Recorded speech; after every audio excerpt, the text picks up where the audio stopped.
Guys, welcome back to humanities corner. Hope you and all yours are doing well. तो आज हम class 12 geography के पहले chapter human geography nature and scope को पढ़ने वाले हैं।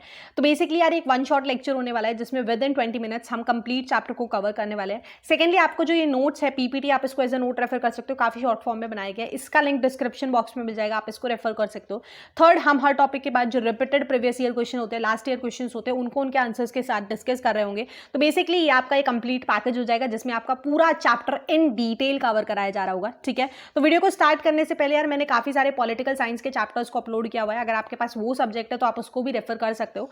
सो यार दैट वाज अबाउट इट। आप चैप्टर को स्टार्ट करते हैं। तो यार जो अभी तक हम पढ़ के आए हैं 9th 10th 11th तक, उसमें हमने फिजिकल ज्योग्राफी को पढ़ा है। तो फिजिकल ज्योग्राफी में बेसिकली हमने फिजिकल एनवायरनमेंट के जो भी फिजिकल फीचर्स है उनको डिस्कस किया है। ठीक है, लेकिन अभी इस बुक का नाम भी है फंडामेंटल्स ऑफ ह्यूमन ज्योग्राफी और हमारे पहले चैप्टर का नाम भी ह्यूमन ज्योग्राफी है। तो हम ह्यूमन ज्योग्राफी से इंट्रोड्यूस कराते हैं। तो basically studies the relationship between the physical environment and the socio cultural environment created by human beings. ठीक है, तो ये हमारी फिजिकल एनवायरनमेंट थी जिसमें सारे फिजिकल फीचर्स है, डिफरेंट टाइप्स ऑफ टेरेन है, माउंटेन्स हैं, रिवर्स हैं, वाटर है, एयर है, डिफरेंट रिसोर्सेज है। और ये है ह्यूमन एनवायरनमेंट जो इसने इस फिजिकल एनवायरनमेंट को मॉडिफाई किया कि किस तरीके से डैम्स बनाए गए हैं। ठीक है, रेलवे लाइन लगा दी है, रोड्स बना दिए हैं, सिटीज़ बना दी है।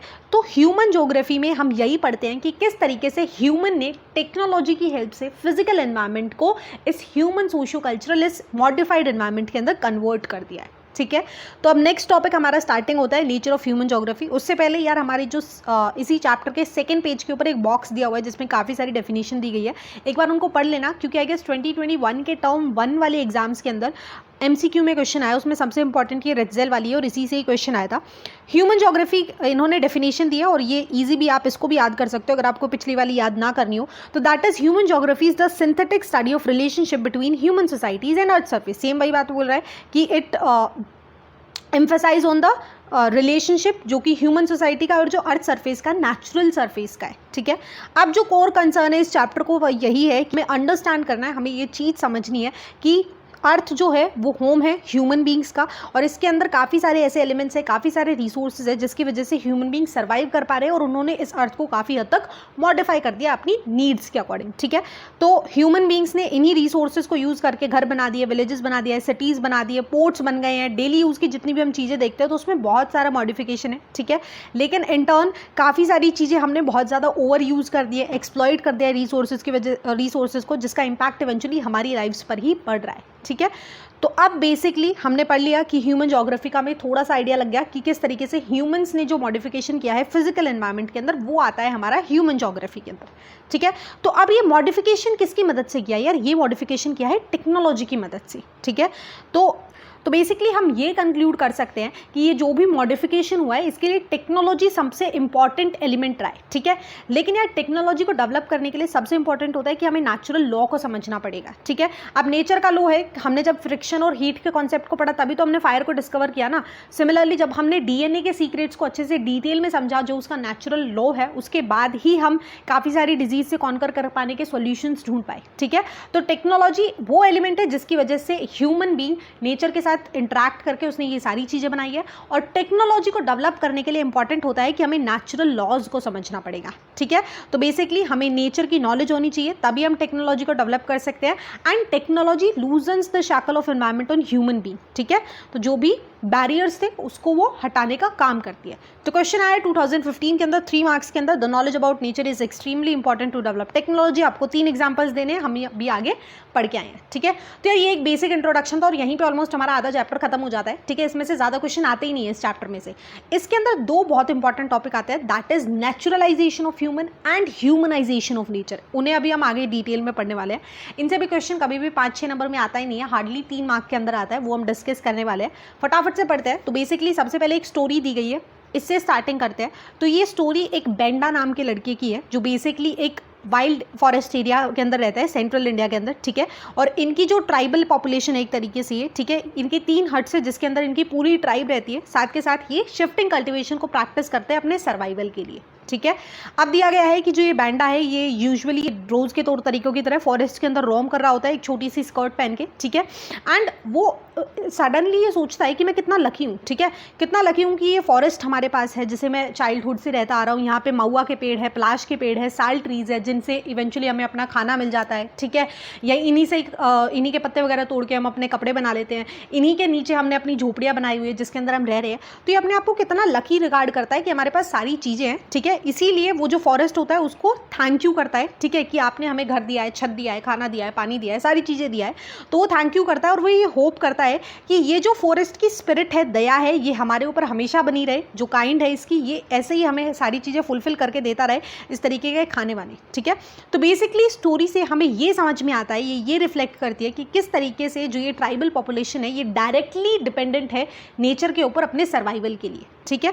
तो ये डेफिनेशन दी गई है, this type of interaction between primitive human society, जो हमने ये इंट्रैक्शन देखी कि किस तरीके से वो डिपेंडेंट है, किस तरीके से वो खुद को लकी रिगार्ड करता है, and the strong forces of nature. तो यहाँ पे नेचर को स्ट्रॉन्ग फोर्स बताया गया है, सुपीरियर बताया गया है। इसी को बोला जाता है एनवायरमेंटल डिटर्मिनिज्म, मतलब कि यहाँ पे नेचर डिटरमाइन करता है सारी चीज़ों को, ठीक है। तो इसके क्या फीचर्स होते हैं, तो यार ये एंशियंट टाइम की बात कर रहे हैं तो टेक्नोलॉजिकल डेवलपमेंट बिल्कुल ना के बराबर थी। सेकंड, ह्यूमंस डायरेक्टली डिपेंडेंट थे रिसोर्सेज के ऊपर, ठीक है। तो इसीलिए वो क्या करते थे, नेचर की सुनते थे, उनको वर्शिप करते थे और उनसे डरते भी थे। तो बेसिकली दो रीजंस बताए जाते हैं। एक तो जो पहले टाइम के लोग थे वो नेचर से डरते थे कि अगर वो उनको टाइम टू टाइम कंजर्व नहीं करेंगे, उनको सिर्फ एक्सप्लॉइट करते जाएंगे, तो जो नेचर वो उनसे गुस्सा हो जाएगा और काफ़ी सारे कंसिक्वेंसेज हो गए, जैसे बाढ़ आ जाएगा, आंधी आ जाएगी, तूफान आ जाएगी, ये सारी चीज़ें। और दूसरा रीज़न ये माना जाता है कि क्योंकि ये इस चीज़ के बारे में अवेयर थे कि हमारी कितनी ज़्यादा डिपेंडेंसी है नेचर के ऊपर, तो अगर हम उसको एक्सप्लॉइट करेंगे तो इवेंचुअली हमें ही नुकसान होने वाला है। तो जैसे कि पेड़ पौधे हमें खाना देते हैं, इन रिटर्न हमें उसे कंजर्व करना चाहिए, उन्हें पानी देना चाहिए, उनकी देखभाल करनी चाहिए, ठीक है। तो यहाँ पे जो नेचर था वो पावरफुल फोर्स था, उसकी पूजा की जाती थी, वर्शिप था और उसको कंजर्व करके रखा जाता था। इसीलिए फिजिकल एनवायरनमेंट यहाँ पे मदर नेचर की फॉर्म में थी, ठीक है। तो पहला टॉपिक यहीं से खत्म होता है, नेचुरलाइजेशन ऑफ ह्यूमन। क्वेश्चन आता है, human beings are directly dependent on nature for resources which sustain them. 2019 के क्वेश्चन के अकॉर्डिंग 3 मार्क्स में लिखना, हम काफ़ी सारे पॉइंट्स लिख सकते हैं। हमें अपना खाना यहाँ से मिलता है, पानी यहाँ से मिलता है, हम जितनी भी डेवलपमेंट कर पा रहे हैं, अगर ये नेचुरल रिसोर्सेज ही ना हो तो हम क्या कर लेंगे, ठीक है। तो हमारी सस्टेनेबिलिटी, हम इसके ऊपर बहुत ज़्यादा डिपेंडेंट है और यही सब हमने पढ़ा, तो हम पूरा प्रॉपर एक्सप्लेन कर सकते हैं। हम बेंडा का भी एग्जाम्पल लिख सकते हैं, साथ के साथ जो हमने पिछली स्लाइड्स पे पॉइंट पढ़े हम वो सारे लिख सकते हैं, ठीक है। अब नेक्स्ट फेज पे आते हैं, that is humanisation of nature. तो धीरे धीरे टाइम के साथ साथ जब ह्यूमन बीइंग नेचर को समझने लगता है, उसके नेचुरल लॉज को समझने लगता है, तो वो काफ़ी सारी टेक्नोलॉजी डेवलप कर लेता है, ठीक है। तो अब वो एक स्टेट ऑफ नेसेसिटी से स्टेट ऑफ फ्रीडम में आ गया है, ठीक है। पिछले में हमने पढ़ा था कि वो नेचर के ऊपर डिपेंडेंट था, उसकी नीड्स थी, तो वो उसकी स्टेट ऑफ नेसेसिटी थी, ठीक है। लेकिन लेटर ऑन जब इंसान फिगर आउट कर लेता है कि हम ये चीज़ें इस तरीके से एक्सट्रैक्ट कर सकते हैं, ये टेक्नोलॉजी लगा के, इतना आसान तरीका है, तो अब वो एक स्टेट ऑफ फ्रीडम में आ जाता है। अब उसका जो डर होता है धीरे धीरे वो खत्म होने लग जाता है और वो नेचर के रिसोर्सेज को धीरे धीरे करके एक्सप्लॉइट करने लगता है, ठीक है। तो basically they created possibility with resources obtained from the environment, ठीक है। आज हमें देखने को मिलते हैं हाईलैंड्स के ऊपर हेल्थ रिजॉर्ट्स बने हुए हैं, पोर्ट्स बना दिए गए हैं, ठीक है, ओशनिक रूट्स है, सैटेलाइट स्पेस में भेजी जा रही है। तो ये कब पॉसिबल हो पाया, जब ह्यूमन बींग्स ने उन रिसोर्सेज की अपॉर्चुनिटी का फ़ायदा उठाया और उनसे टेक्नोलॉजी डेवलप करके उनका यूटिलाइज किया, ठीक है। तो इसी जो थ्योरी है इसको हम बोलते हैं तो बेसिकली नेचर जो हमें अपॉर्चुनिटीज़ देता है, ह्यूमन उनका यूज़ करता है और धीरे धीरे नेचर को उसने ह्यूमनाइज कर लिया, मतलब अब नेचर हमारे अकॉर्डिंग चलता है, ठीक है। तो that is about humanisation of nature. तो इसमें क्वेश्चंस कुछ इस तरीके से आते हैं, जैसे 2017 में आया था 3 मार्क में, nature provides opportunities and human being make use of them and slowly nature gets humanized. तो ये स्टार्ट बियरिंग इम्प्रिंट्स, ये हमें धीरे धीरे करके बताना है कि किस तरीके से हमने स्पेस के अंदर सैटेलाइट स्पेस दी, ओशनिक रूट्स बना लिए हैं, कोस्ट के ऊपर पोर्ट्स बना लिए हैं। तो ये सब पॉसिबल हो पाया जब हमने उन अपॉर्चुनिटीज़ को यूटिलाइज किया। सेकंड ये पूछा गया, explain with example how nature gets humanize. Same question है, सेम आंसर आएगा, ठीक है। दोनों में कंफ्यूज होने की बिल्कुल जरूरत नहीं है। एक कॉन्सेप्ट था हमारा नेचुरलाइजेशन ऑफ ह्यूमन, जो कि प्रिमिटिव सोसाइटी का था, जिसके अंदर ह्यूमन बीइंग्स नेचर से डरते थे, उसकी पूजा करते थे, तो वहाँ पे नेचर कंट्रोल करता था ह्यूमन को। लेकिन विद टाइम जब ह्यूमन बीइंग नेचर को समझने लगते हैं, एनवायरनमेंट को समझने लगते हैं, उनके नेचुरल लॉज को समझने लगते हैं, तो वो टेक्नोलॉजी डेवलप कर लेते हैं और उस टेक्नोलॉजी की हेल्प से अब वो नेचर के ऊपर रूल कर रहे हैं, ठीक है। तो that is humanisation of nature. तो वीडियो में आगे चलते हैं तो नेक्स्ट टॉपिक आता है नियो डेटर्मिनिज्म। तो यार बेसिकली अभी तक हम दो थ्योरीज पढ़ के आ चुके हैं, एक एनवायरमेंटल डेटर्मिनिज्म वाली और दूसरी पॉसिबिलिज्म वाली, लेकिन एक और थ्योरी दी थी ग्रिफ्थ टेलोर ने नियो डेटर्मिनिज्म की। तो बेसिकली इनका यही आर्ग्यूमेंट था कि जरूरी नहीं है कि हम एक एनवायरमेंटल डेटर्मिनिज्म वाली फेज में रहे जिसमें हम नेचर से डर रहे हैं, या फिर हम पॉसिबिलिज्म वाली फेज में रहे जिसमें हम नेचर का अंधाधुंध फायदा उठा रहे हैं, उसको एक्सप्लॉइट कर रहे हैं बिल्कुल फ्रीली, ठीक है। रादर हम एक बीच के रास्ते से भी डेवलपमेंट कर सकते हैं बिना एनवायरमेंट को हार्म करे, ठीक है। और इसी मिड पाथ को बोलते हैं नियो डेटर्मिनिज्म या फिर स्टॉप और गो डेटर्मिनिज्म, ठीक है। तो बेसिकली यही बोलते हैं that there is neither a situation of absolute necessity, ठीक है, nor a condition of absolute freedom, right. तो इसमें इनकी यही आर्ग्यूमेंट है कि हम लिमिट के अंदर रह के भी पॉसिबिलिटीज का फायदा उठा सकते हैं बिना एनवायरमेंट को डैमेज किए, जो अभी तक हमने कर दिया। इतने सारे प्रॉब्लम्स, पॉल्यूशन हो गया, ओजोन लेयर डिप्लीशन हो गया, ग्लोबल वार्मिंग हो गया, इन सब से अगर अभी हमें रिलीफ पाना है तो हमें इस मिडिल पाथ को अपनाना पड़ेगा, ठीक है। और उन्होंने लिखा है that human beings can conquer nature by obeying it, ठीक है। हम उसका आराम से कंजर्व करके ऑल्टरनेट तरीके अपना के भी उसके ऊपर कॉन्कर कर सकते हैं, उसको रूल कर सकते हैं। जरूरी नहीं है कि हमें सिर्फ उसको एक्सप्लॉइट ही करना पड़े कि हम यूज किए जा रहे हैं पागलों की तरह, राइट। तो इनकी बेसिक, तो अब इन्होंने एक बड़े अच्छे एग्जांपल के साथ अपनी इस आर्गुमेंट को जस्टिफाई भी किया है। इन्होंने कंपेयर किया इस सिचुएशन को ट्रैफिक लाइट सिग्नल से, ठीक है। ट्रैफिक लाइट सिग्नल में क्या होते हैं, तीन कलर्स होते हैं, रेड का मतलब रुक जाओ, येलो का मतलब आप रेडी हो जाओ, और ग्रीन का मतलब अब आप जा सकते हो, ठीक है। तो सिमिलरली इन्होंने बोला है कि नेचर हमें रेड सिग्नल देता है, ठीक है। अब ग्लोबल वार्मिंग इंक्रीज हो रही है, उसका सिग्नल हमें मिल रहा है कि ग्लेशियर्स मेल्ट होने लग रहे हैं, ठीक है। तो अब क्या करना पड़ेगा, हमें रुकना पड़ेगा, या फिर एक दूसरा तरीका है, हम कुछ ऑल्टरनेट्स यूज कर सकते हैं, ठीक है। फॉर एग्जाम्पल पॉल्यूशन बहुत ज्यादा बढ़ रहा है तो हम सीएनजी व्हीकल्स का यूज करना स्टार्ट कर देंगे। जो हमारी ग्रीन हाउस गैसेज है उनके कंजप्शन को हम थोड़ा सा कम कर सकते हैं, रादर देन हम कुछ और चीजें यूज कर सकते हैं, ठीक है। काफी सारी आज टेक्नोलॉजिकली हम इतने डेवलप हो चुके हैं कि यार हम ऑल्टरनेट्स यूज कर सकते हैं, लेकिन हम इतने ढीठ है कि हम उन्हीं को यूज कर करके अर्थ को एक्सप्लॉइट किए जा रहे हैं, ठीक है।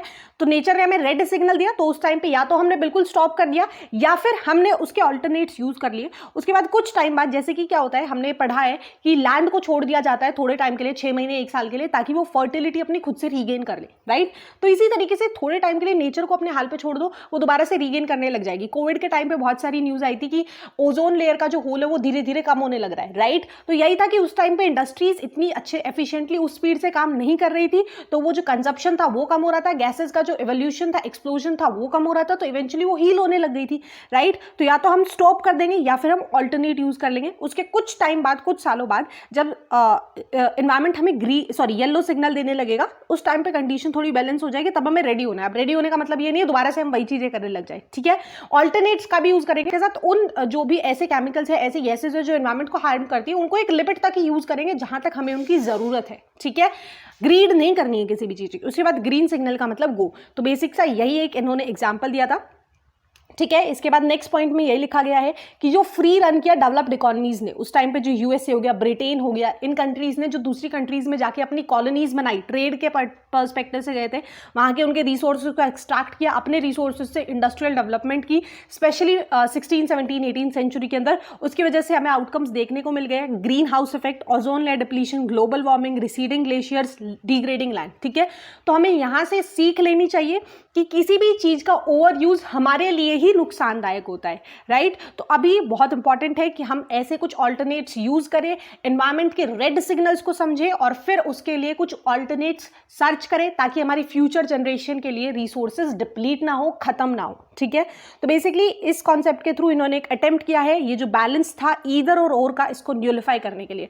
जो ईदर थी हमारी एनवायरमेंटल डिटर्मिनिज्म वाली स्टेट और थी पॉसिबिलिज्म वाली स्टेट, उसको न्यूलिफाई करके बोला है कि नेचर के साथ एक फ्रेंडली रिलेशन बनाओ, उनको यूज भी करो तो साथ के साथ उनको कंजर्व भी करो, ताकि आपको ही बेनिफिट हो, ठीक है।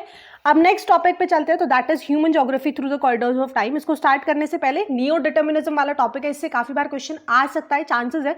छोटू सा टॉपिक, आप अच्छे से उसको प्रिपेयर कर सकते हो, ठीक है। तो अब देखते हैं इस टॉपिक में जो human geography through the corridors of time है, इसमें बेसिकली हमें यही पढ़ना है कि विद टाइम किस तरीके से ज्योग्राफी जो सब्जेक्ट है उसने खुद को इवॉल्व किया है, कैसे वो डेवलप हुआ है, ठीक है। तो अर्लियर स्टेजेस के अंदर अगर हम देखते हैं प्रिमिटिव सोसाइटी में, तो इंटरेक्शन बहुत कम थी, तो सोसाइटी के बारे में या फिर नेचर के बारे में लोगों को जो नॉलेज थी वो इतनी ज्यादा नहीं थी, काफी लिमिटेड एक्सटेंट तक ही थी, ठीक है। साथ के साथ नेविगेशनल स्किल्स भी उस टाइम तक डेवलप नहीं हुई थी। तो यूजुअली जो ट्रैवलर्स या एक्सप्लोरर्स होते थे, वो जब एक एरिया से दूसरे एरिया में जाते थे, उनके पास जो थोड़ा बहुत इन्फॉर्मेशन या डेटा था वही डेटा हमारे पास है। फॉर एग्जाम्पल जैसे वास्को ड गामा इंडिया आए थे, राइट, तो इस तरीके से जब एक्सप्लोरर्स और ट्रैवलर्स के अकाउंट्स मिलते हैं उनका थोड़ा बहुत डेटा हम कंपाइल कर सकते हैं इस चीज़ को कवर अप करने के लिए। लेकिन जो मेजर डेवलपमेंट स्टार्ट हुई वो लेट 15th सेंचुरी में स्टार्ट हुई, जब यूरोपियन नेशंस ने एक्सप्लोरेशन स्टार्ट किया, जब वो दूसरी कंट्रीज जाने लगी, ठीक है, they started exploring the Nations, फिर उनको अपनी कॉलोनीज बनाया, ठीक है। इसी तरीके से कॉलोनियल पीरियड के अंदर उन्हें प्रॉपर इन्फॉर्मेशन मिल गई, उन्होंने वहाँ की रीजनल एनालिसिस की और वहाँ के रिसोर्सेज को एक्सट्रैक्ट करना स्टार्ट किया, ठीक है। तो एक टेबल दी गई है, फटाफट से इसको पढ़ लेते हैं। तो सबसे पहले अर्ली कॉलोनियल पीरियड के अंदर क्या हुआ, एक्सप्लोरेशन एंड डिस्क्रिप्शन होने लगा। तो ट्रेड के पर्सपेक्टिव से जो बड़ी बड़ी कंट्रीज थी जैसे यूरोप हो गया, यूएसए होगा, वो दूसरी कंट्रीज में जाने लगा, ठीक है, और वहां पे एक्सप्लोरेशन स्टार्ट हुआ कि अच्छा ये रीजन है, उससे पहले पता भी नहीं था कि इतनी इतनी कंट्रीज है, ठीक है, राइट। उसके बाद लेटर कॉलोनियल पीरियड के अंदर रीजनल एनालिसिस होने लगा। अब जिन कंट्रीज के अंदर वो जाके अपनी कॉलोनीज बना रहे थे वहां पे उन्होंने सर्च किया कि इस रीजन के अंदर कौन कौन से रिसोर्सेज है, यहाँ पे क्या क्या डेवलपमेंट हो सकती है, ठीक है। तो उस पर्टिकुलर रीजन के अकॉर्डिंग उनको एनालाइज किया गया। थर्ड 1930s के फेज में एरियल डिफरेंशिएशन, तो ये फोकस किया गया कि इस एरिया के अंदर ऐसे कौन से रिसोर्सेज है जो दूसरे एरिया में नहीं मिलते, तो क्या यूनिकनेस है इस एरिया की, उस चीज को आइडेंटिफाई करना स्टार्ट किया, ठीक है। उसके बाद लेट 1950s-60s के अंदर स्पेशल ऑर्गेनाइजेशन, तो यहाँ पे अब आया क्वांटिटेटिव रेवोल्यूशन, यानी यहाँ पे टेक्नोलॉजी डेवलप हो गई थी। उससे पहले उन्होंने एरिया को एक्सप्लोर किया, उसकी रीजनल एनालिसिस किए, देखा उस पर कौन कौन से रिसोर्सेज है, नेचर के जो नेचुरल लॉज थे उसको समझा और फिर टेक्नोलॉजी डेवलप की, ठीक है। तो अब 1950-60s तक टेक्नोलॉजिकल डेवलपमेंट हो गई है, तो अब टेक्नोलॉजी यूज हो रही है, सोफिस्टिकेटेड टूल्स हो गया, कंप्यूटर्स हो गया, इन सब का यूज करके पर्टिकुलर एरिया की छानबीन की जा रही है, कौन से रिसोर्सेज है, किस तरीके से यूज कर सकते हैं और क्या क्या टेक्नोलॉजी डेवलप कर सकते हैं। तो वो सब स्टार्ट होता है 50-60s वाले फेज में, ठीक है। उसके बाद 1970s के अंदर हम देखते हैं तो 3 स्कूल एग्जिस्टेंस में आए थे, that were humanistic, radical and behavioural school. तो ये स्कूल हमारे वाले स्कूल नहीं है, बेसिकली ये थ्योरीज है, और जो लोग इन थ्योरीज या इन थॉट्स को सपोर्ट करते हैं वो इसका पार्ट बन जाते हैं और वो उस स्कूल का हिस्सा बन जाते हैं, ठीक है, कि इस थॉट को वो सपोर्ट कर रहे हैं। नेक्स्ट है 1990s के अंदर तो पोस्ट मॉडर्निज्म इन ज्योग्राफी, इससे पहले ऑलरेडी डेवलपमेंट हो गई थी, थ्योरीज होने लग गई थी, ज्योग्राफर्स बन गए थे, पढ़ाइयाँ स्टार्ट हो गई थी, ठीक है, जो भी हमारे पास थोड़ा बहुत एविडेंस था उसके बेसिस पर, ठीक है। तो बेसिकली यहाँ पे अब लोगों ने जो यूनिवर्सल थ्योरीज थी उनको क्वेश्चन करना स्टार्ट किया, जो नेचुरल लॉज थे कि भाई ऐसे क्यों है, हम क्यों नहीं इसमें चेंज कर सकते। तो यहाँ से ह्यूमन ने अपना जो इंटरफेयर था एनवायरमेंट के अंदर, नेचुरल एनवायरमेंट के अंदर, वो पूरा खुल के कर दिया, और अब जो नेचर से थोड़ा बहुत वो डरते थे वो बिल्कुल नहीं डरने लगे। अब डेवलपमेंट ने यहाँ पे स्पीड पकड़ ली थी, ठीक है। तो ये वो टॉपिक था। अब देखते हैं 3 स्कूल ऑफ थॉट कौन से हैं। सबसे पहला है वेलफेयर या फिर ह्यूमनिस्टिक। तो basically this school is more concerned about the aspects of social wellbeing, ठीक है, जो बेसिकली हमारी डेली लाइफ का एक हिस्सा होते हैं, जैसे हाउसिंग हो गया, हेल्थ हो गया, एजुकेशन हो गया, इनके ऊपर फोकस करते थे कि इनके ऊपर डेवलपमेंट करनी चाहिए, ठीक है। रेडिकल जो स्कूल ऑफ थॉट है ये मार्क्सियन की थ्योरी को यूज करते थे to justify the cause of poverty, ठीक है। बेसिकली ये मानते थे क्योंकि अब मार्क्सियन थ्योरी है तो ये सोशलिज्म को सपोर्ट करती है और कैपिटलिज्म को अपोज करती है। तो इन स्कूल वालों का यही मानना था कि आज के कंटेम्प्रेरी एरा के अंदर जो भी प्रॉब्लम है, भले ही वो पॉवर्टी है, सोशल इनइक्वालिटी है, वो सब है कैपिटलिज्म की वजह से। तो कैपिटलिज्म को ये रूट कॉज मारते थे of all the problems in the era, ठीक है। थर्ड है बिहेवियरल स्कूल ऑफ थॉट। तो बेसिकली इसके अंदर मेजर एम्फेसिस इनका सोशल कैटेगरीज जो बनी हुई है, एथनिसिटी, रेस, रिलीजन, कास्ट, इन सब के ऊपर फोकस करते थे, ठीक है। तो ये थे हमारे 3 स्कूल। तो अब इनसे क्वेश्चंस किस तरीके से आते हैं, जैसे डायरेक्टली आ जाएगा 2019 में आया 1 मार्क में, analyse the behaviour school of thought. तो आपको थोड़ा बहुत 2-2 लाइन जो ये हाईलाइट की हुई है इसी को याद कर लेना, यही लिखना है, ठीक है। चांसेस ज़्यादा होते नहीं है, एमसीक्यू बेस्ड में हो सकता है, जैसे कि पूछा गया है 2021 के टर्म 1 में, which of the following school of thought is related to the different aspect of social wellbeing. Social wellbeing से समझ लो ह्यूमनिस्टिक है या फिर वेलफेयर है, ठीक है, हो गया कवर यहाँ पे।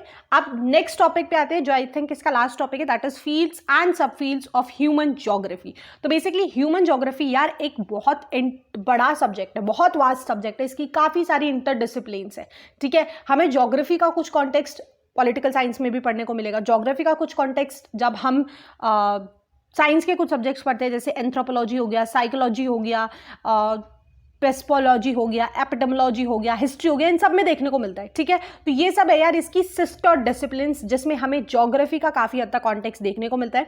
तो बेसिकली इसका यही है, फील्ड्स एंड सब फील्ड्स का। तो ज्योग्राफी एक बड़ा वास्ट सब्जेक्ट है जिसके अंदर जिसके रेफरेंसेस हमें बाकी सब्जेक्ट्स में भी देखने को मिलते हैं, वो इस चार्ट के ऊपर दिए गए हैं, एक बार पढ़ लेना। इनसे क्वेश्चंस वगैरह आते नहीं है, ठीक है। एक ग्रीन कलर का लास्ट स्लाइड पे ये चार्ट भी डाला गया है, अगर आपको ये ज़्यादा बेटर लगता है तो आप इसको भी देख सकते हो, ठीक है, कि हिस्ट्री के अंदर है, एंथ्रोपोलॉजी के अंदर किस तरीके से कल्चरल ज्योग्राफी को रेफर किया जाता है। इसके अलावा मेट्रोलॉजी, क्लाइमेटोलॉजी में यूज़ किया जाता है, ठीक है। बायोलॉजी के अंदर, बायोजियोग्राफी के अंदर यूज़ किया जाता है।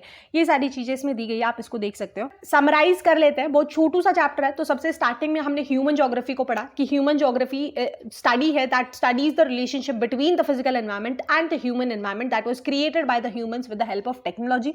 तो इसके अंदर ये एक कंफर्टेबल आरामदायक जिंदगी जी रहा है, लेकिन इसके काफी सारे नेगेटिव इंपैक्ट्स भी हमारी लाइफ पे पड़ रहे हैं, ठीक है। सेकेंडली हमने 2 टॉपिक्स पढ़े जो बहुत इंपॉर्टेंट है और मेजर इन्हीं से ही क्वेश्चन आने वाला है, that is naturalisation of human and humanisation of nature. तो पहले पढ़ते हैं नेचुरलाइजेशन ऑफ ह्यूमन। तो नेचुरलाइजेशन ऑफ ह्यूमन वो स्टेज है जिसके अंदर ह्यूमन बीइंग नेचर से डरता था। यहाँ पे नेचर जो है वो सुपीरियर है, वो नेचर को वर्शिप करता था, उसकी पूजा करता था, उसको कंजर्व करके रखता था, बिकॉज उसको लगता था कि अगर वो उसको कंजर्व नहीं करेगा तो नेचर उससे गुस्सा हो जाएगा और उसको जो भी फैसिलिटीज वो दे रहा है, खाना पानी, वो सब छिन जाएगा, ठीक है।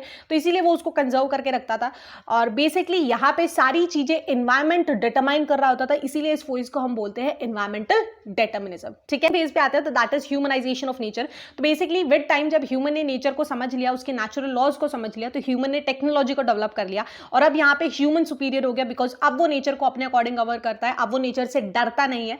तो इसी फेज को हम पॉसिबिलिज्म बोलते हैं यार, जिसके अंदर ह्यूमन बींग्स ने जो अपॉर्चुनिटीज नेचर ने हमें दी थी रिसोर्सेज की फॉर्म में, उनको यूटिलाइज करके अपनी टेक्नोलॉजी बनाई और अपनी एक कंफर्टेबल लाइफ वो आज जी रहा है, ठीक है। तो that is humanisation of nature. लेकिन इसके काफी सारे बैड इंपैक्ट्स हमारे ऊपर पड़े हैं, ठीक है, जैसे ग्लोबल वार्मिंग हो गया, ग्लेशियर डिप्लीशन हो गया, लैंड डिग्रेडेशन हो गया, जिससे आज हम ऑलमोस्ट सभी अपनी लाइफ के ऊपर एक मेजर इंपैक्ट पड़ रहा है, ठीक है।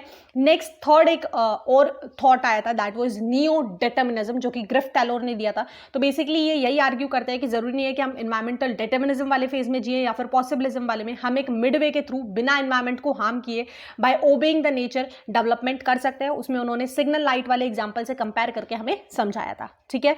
उसके बाद नेक्स्ट हमने human geography through the corridors of time के अंदर पढ़ा कि किस तरीके से पुराने टाइम के अंदर हमारे पास टेक्नोलॉजिकल डेटा था ही नहीं, लोग एक दूसरे से इतना इंटरेक्ट नहीं करते थे।